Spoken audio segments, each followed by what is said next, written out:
జాన్వీ కపూర్‌కు తెలుగులో ఓ రేంజ్‌లో క్రేజ్ ఉన్న సంగతి తెలిసిందే. మొదటి చిత్రంతోనే జాహ్నవి ప్రేక్షకులను మెస్మరైజ్ చేసింది. ఈ అందాల భామకు సోషల్ మీడియాలో విపరీతమైన ఫ్యాన్ ఫాలోయింగ్ ఉంది.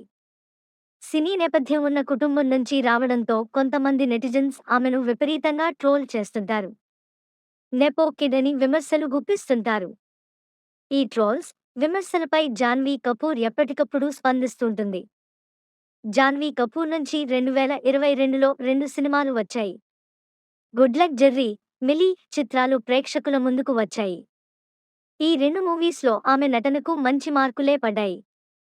అభిమానుల మెప్పుతో పాటు విమర్శకుల ప్రశంసలు లభించాయి. ఆమె త్వరలోనే టాలీవుడ్‌కు ఎంట్రీ ఇవ్వనుంది.